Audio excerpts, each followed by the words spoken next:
Welcome to French Avenue, microphone. Welcome to French Avenue Microphone. Bienvenue dans ce nouvel épisode du podcast French Avenue. Dans cet épisode captivant, nous plongeons dans les stratégies essentielles pour changer votre vie en apprenant le français.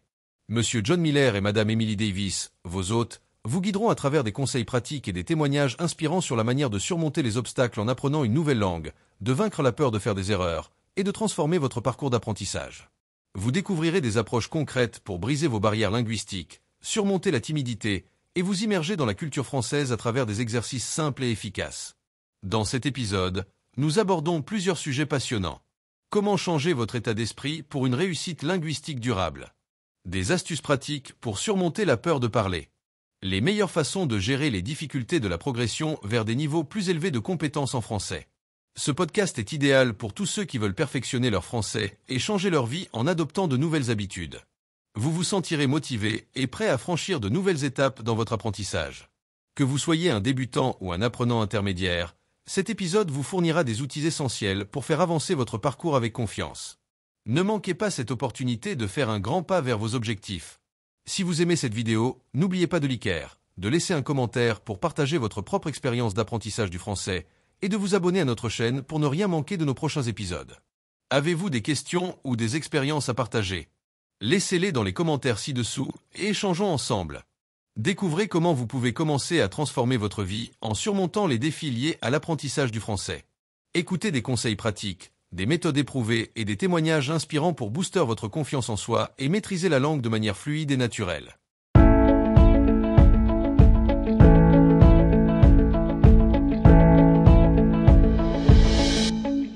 John, tu as parlé de ta passion pour le français, mais j'aimerais savoir comment cette passion a influencé ta vie quotidienne. Est-ce que l'apprentissage du français a eu un impact sur tes choix professionnels, sociaux ou même sur ta manière de voir la vie en général? C'est une excellente question, Emily, et je dirais que l'apprentissage du français a eu un impact profond sur presque tous les aspects de ma vie. Cela a changé ma manière de penser, d'interagir avec les autres et même ma façon de travailler. Au départ, l'idée d'apprendre une langue était simplement pour moi un défi personnel. J'aimais l'idée de pouvoir comprendre et communiquer avec des francophones. Cependant, au fur et à mesure que j'ai progressé, j'ai découvert que l'apprentissage du français avait des répercussions bien au-delà de la langue elle-même. En ce qui concerne ma carrière professionnelle, le fait de maîtriser le français a ouvert beaucoup de portes. J'ai pu obtenir des opportunités dans des entreprises internationales, participer à des conférences en France et même collaborer avec des collègues francophones. Ce fut une vraie chance pour moi de montrer non seulement mes compétences linguistiques, mais aussi ma capacité à m'adapter à différentes cultures. Le monde professionnel a de plus en plus besoin de personnes capables de travailler dans des environnements multiculturels et parler français m'a vraiment donné un avantage.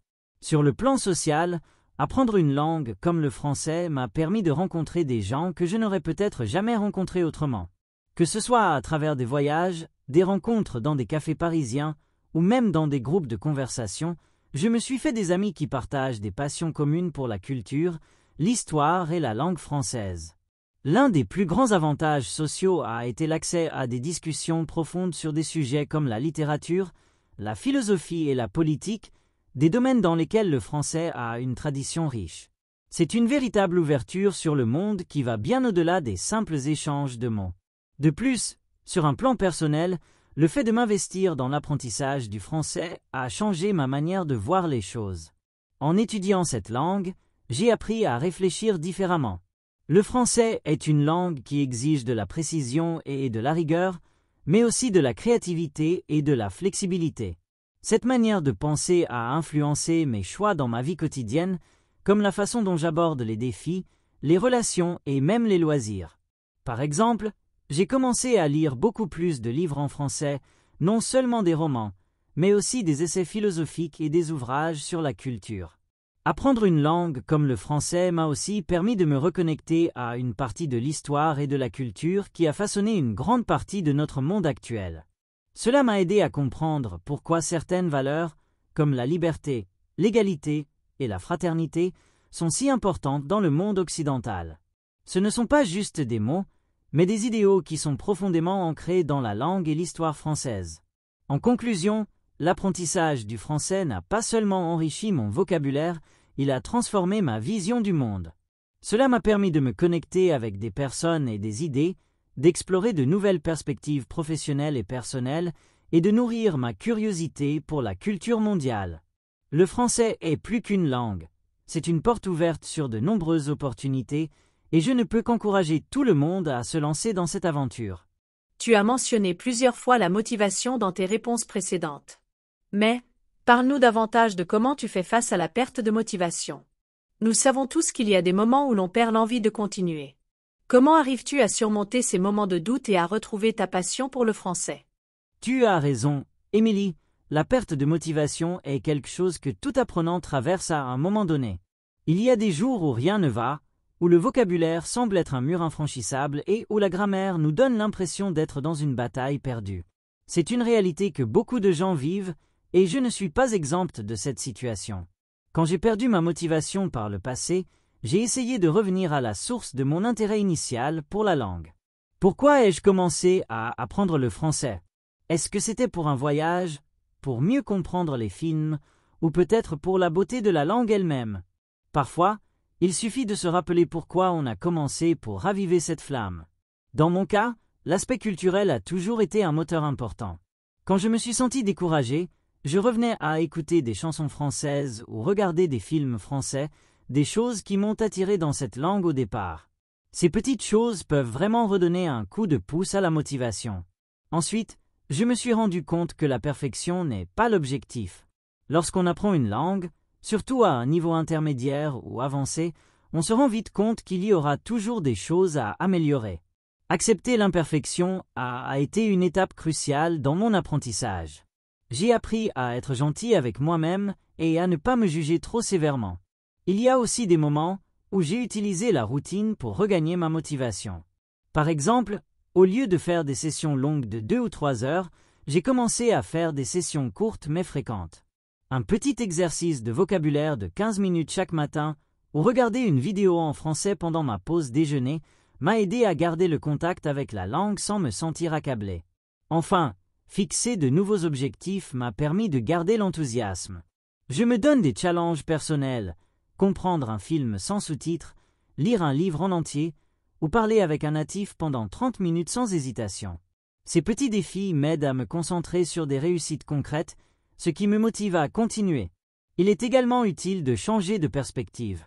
Parfois, il suffit de prendre un moment pour réfléchir à l'impact que l'apprentissage d'une langue a eu sur notre vie jusqu'à ce point.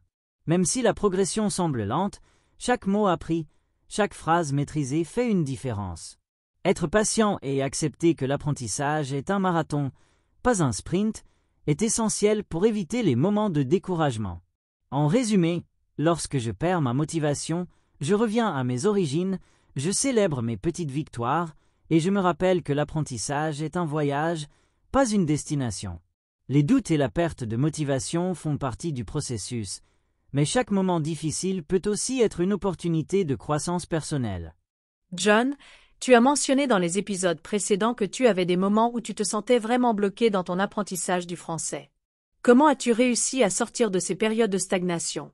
As-tu des stratégies spécifiques qui t'ont aidé à reprendre le rythme et à progresser? Excellente question, Émilie, et c'est un point très important pour tout apprenant de langue. Il y a toujours des moments où l'on se sent un peu perdu, où la progression semble lente et où l'on se demande si l'effort en vaut vraiment la peine. Personnellement, j'ai traversé plusieurs phases où je n'avais plus la motivation ou où j'avais l'impression de ne plus avancer du tout. Mais j'ai appris qu'il y a plusieurs stratégies qui peuvent nous aider à sortir de cette impasse et à retrouver l'élan nécessaire pour continuer.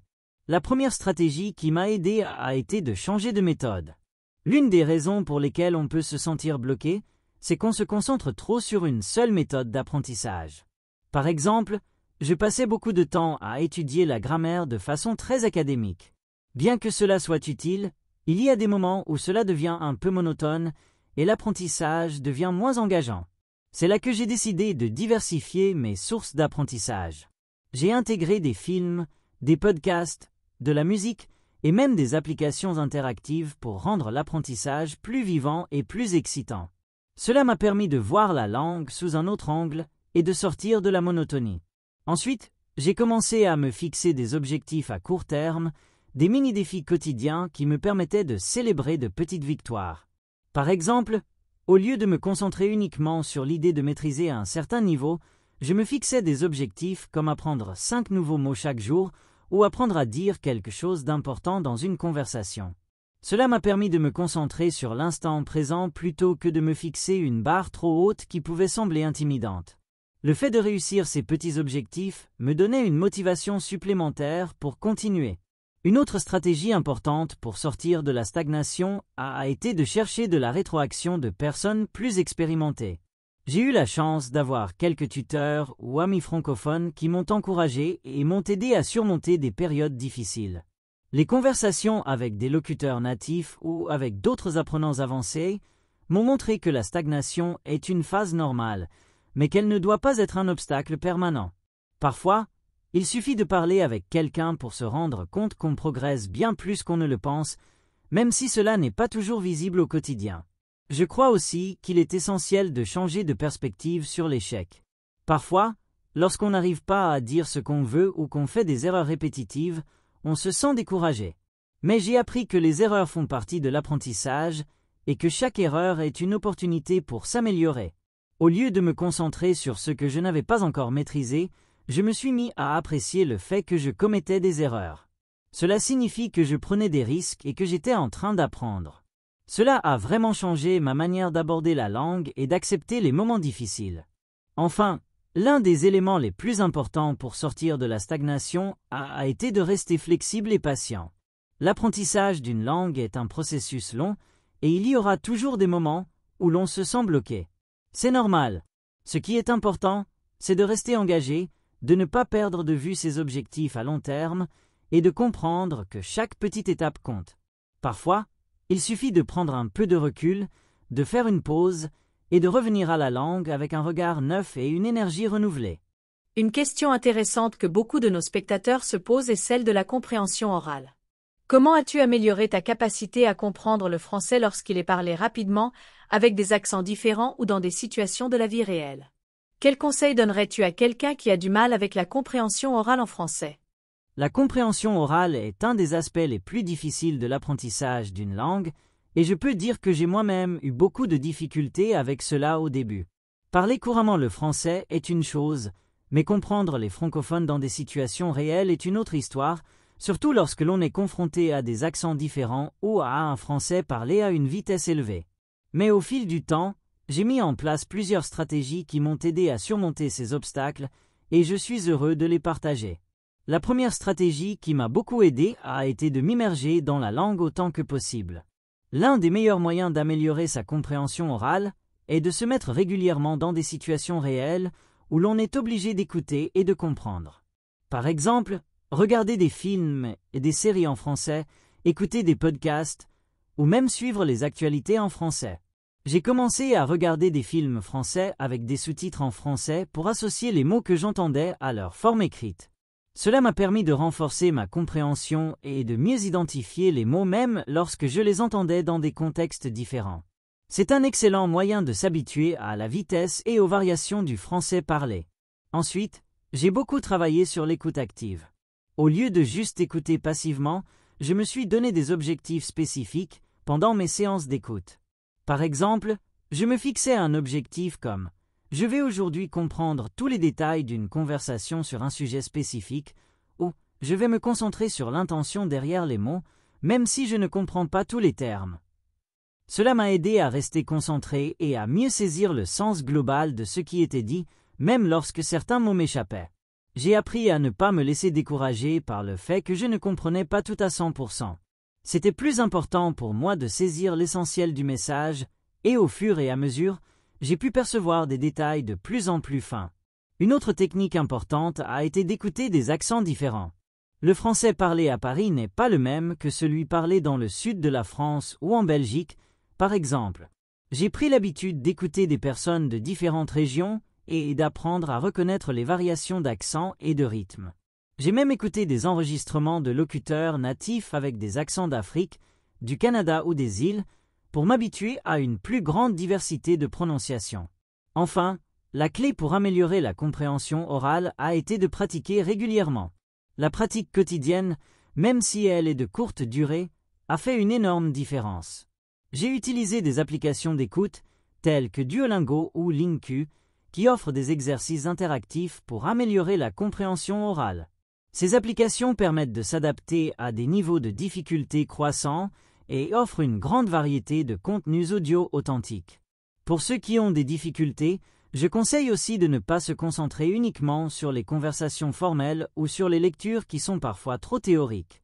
Il est important d'entendre des voix naturelles, de comprendre les émotions derrière les mots et de se familiariser avec les expressions idiomatiques ou les slangs utilisés dans des contextes informels. En résumé, la clé pour améliorer la compréhension orale est la pratique régulière, l'immersion et la diversité des sources d'écoute.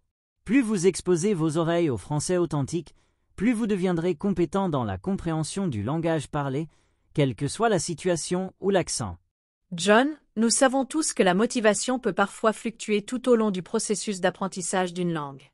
Quelles sont les stratégies que tu utilises pour maintenir ta motivation et éviter de perdre l'élan, surtout lorsqu'il semble que les progrès sont plus lents que prévu?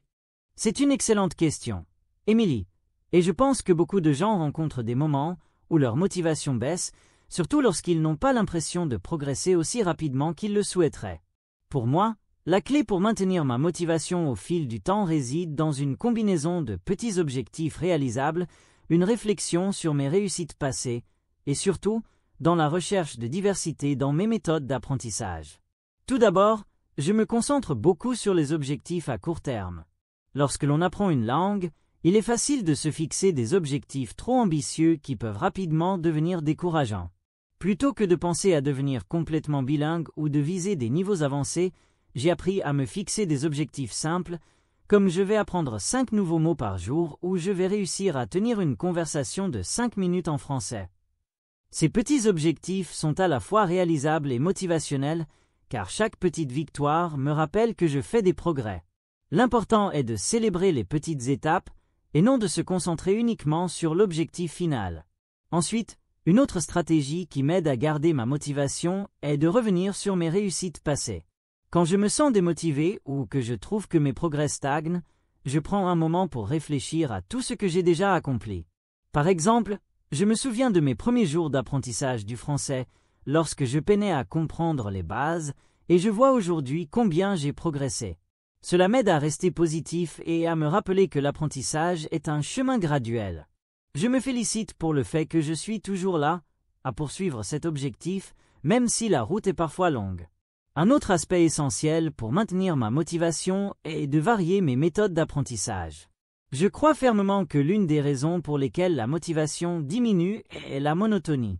Si vous faites toujours la même chose, que ce soit apprendre la grammaire, écouter des podcasts ou lire des livres, cela peut devenir ennuyeux. Pour éviter cela, j'intègre toujours de nouvelles façons d'apprendre, comme regarder des films en français, rejoindre des groupes de discussion en ligne, ou même voyager dans des pays francophones si possible. Plus l'apprentissage est diversifié et adapté à mes intérêts personnels, plus il reste excitant. Enfin, une autre approche pour maintenir la motivation est de s'entourer de personnes qui partagent le même objectif.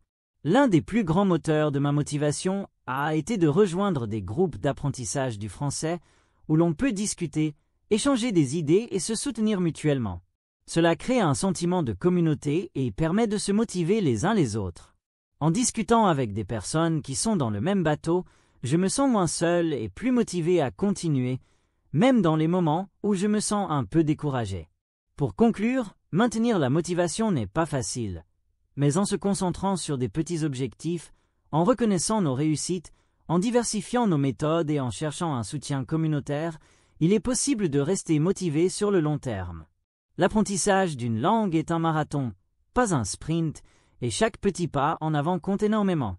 John, dans le dernier épisode, tu parlais de l'importance de la pratique régulière. Beaucoup de nos spectateurs sont confrontés à des contraintes de temps qui rendent difficile la pratique quotidienne du français. Comment peux-tu recommander à nos auditeurs de gérer efficacement leur temps pour intégrer l'apprentissage du français dans leur routine quotidienne, même avec un emploi du temps chargé? C'est une question vraiment pertinente, Émilie, car je sais que beaucoup de gens, moi y compris, ont du mal à trouver du temps pour apprendre une langue lorsqu'ils ont une vie très occupée.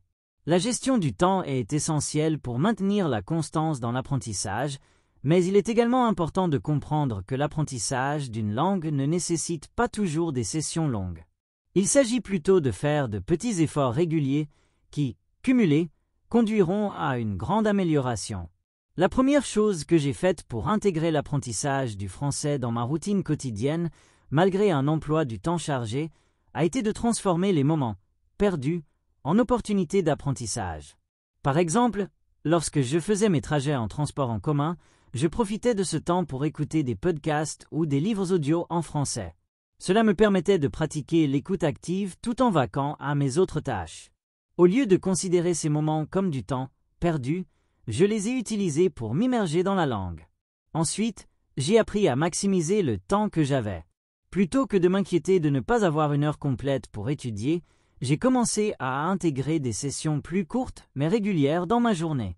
Par exemple, j'ai commencé à consacrer 15 à 20 minutes chaque matin à revoir du vocabulaire ou à écouter une courte vidéo en français. Même une pratique courte mais quotidienne peut avoir un impact considérable si elle est réalisée de manière cohérente. Ce que j'ai découvert, c'est que la régularité dans les petites sessions d'études est plus efficace que de longues sessions éparses et sporadiques. Une autre manière d'optimiser le temps est de multiplier les occasions de pratiquer le français dans des contextes variés. Par exemple, je me suis inscrit à des applications de langue qui m'offraient des exercices rapides à faire pendant mes pauses au travail. Ce genre d'activité m'a permis de pratiquer le français pendant que je faisais d'autres tâches, comme attendre que l'eau chauffe ou prendre une pause déjeuner. Cela ne prend que quelques minutes, mais ces petites actions quotidiennes font vraiment la différence.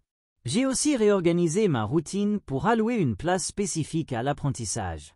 Je suis quelqu'un de très occupé, mais en décidant de bloquer un créneau précis chaque jour, disons 30 minutes après le dîner, pour étudier le français, cela m'a permis de garantir que je faisais de l'espace dans ma journée pour apprendre. Au début, cela demandait de la discipline, mais avec le temps, cela devient une habitude que l'on ne remet plus en question. Enfin, je recommande vivement de tirer parti des outils en ligne qui permettent d'apprendre de manière flexible. Des applications comme Duolingo, Babbel ou Linguist offrent des leçons courtes et adaptées à des niveaux variés, et ces applications peuvent être utilisées à tout moment de la journée.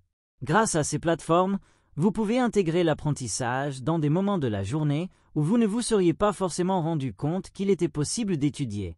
En résumé, même avec un emploi du temps chargé, il est possible d'intégrer l'apprentissage du français dans votre routine en faisant preuve de créativité et de flexibilité. Ce n'est pas tant la quantité de temps que vous consacrez, mais la constance avec laquelle vous pratiquez qui fera la différence. John, beaucoup de personnes trouvent qu'il est difficile de passer à un niveau plus avancé après avoir atteint un certain niveau de base dans une langue.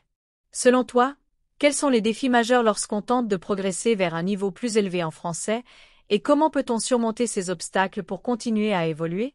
C'est une question très intéressante, Émilie, car beaucoup de gens, y compris moi-même à un moment donné, trouvent que la progression devient plus difficile une fois qu'on atteint un certain niveau de confort. Il est souvent plus facile d'apprendre les bases d'une langue, mais franchir le cap pour atteindre un niveau intermédiaire ou avancer demande plus d'efforts et de persévérance.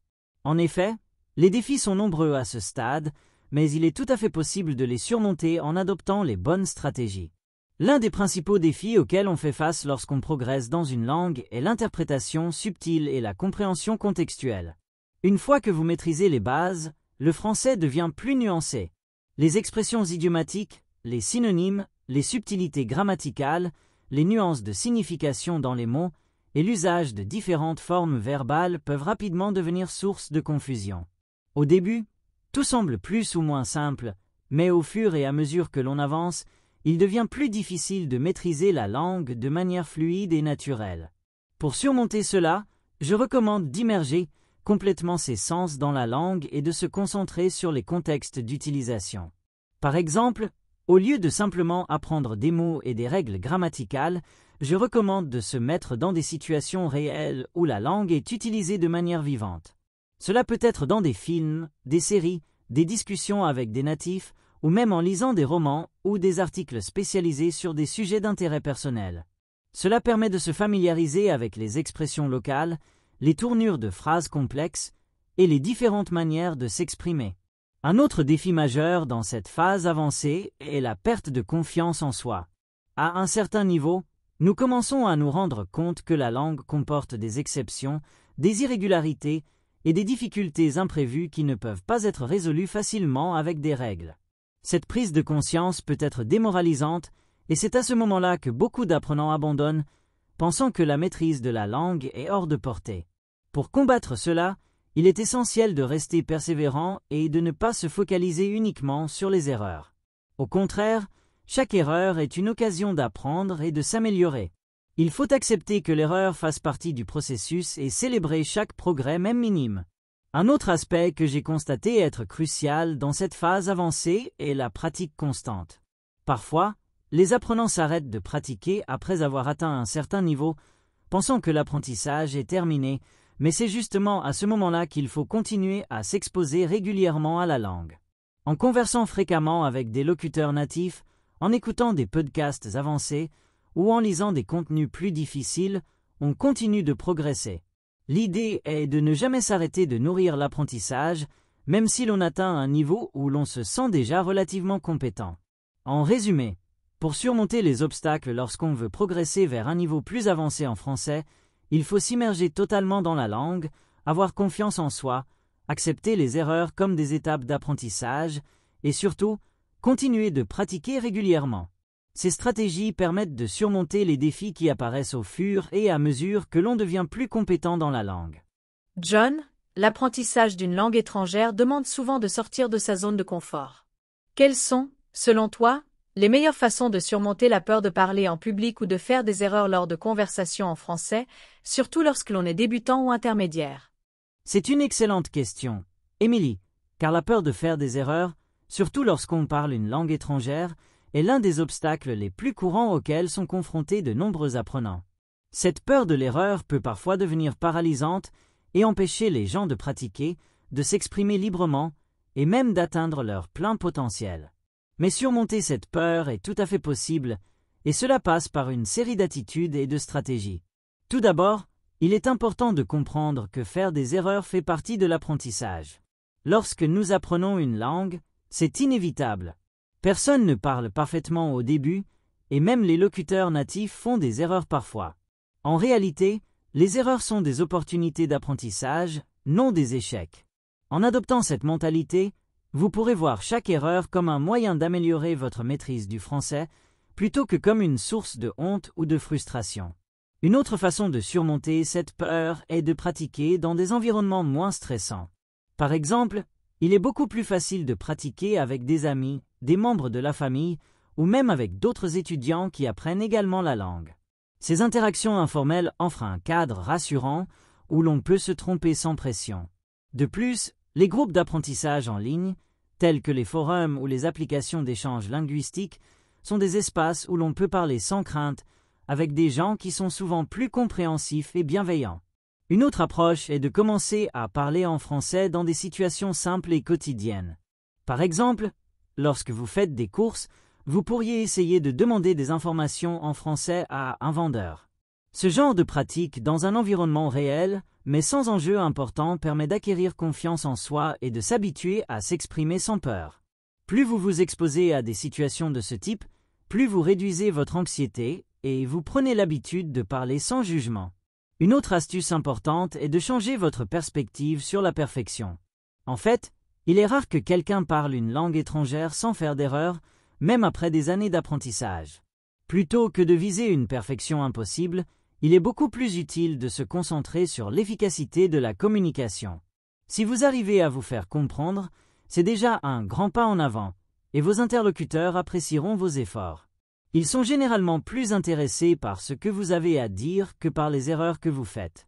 Enfin, il peut être utile de s'entraîner à parler seul.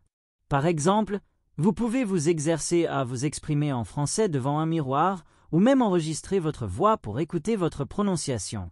Cette pratique régulière permet de se familiariser avec les sons de la langue et de gagner en fluidité, tout en réduisant l'anxiété liée à l'expression orale. En résumé, pour surmonter la peur de parler en public ou de faire des erreurs, il faut changer son attitude face à l'erreur chercher des environnements d'apprentissage confortables, se lancer dans des conversations simples et quotidiennes, et surtout, ne jamais chercher à être parfait. Chaque petite interaction vous rapproche un peu plus de votre objectif de parler couramment, et le plus important est de prendre confiance en vous et d'accepter que l'apprentissage d'une langue est un processus progressif.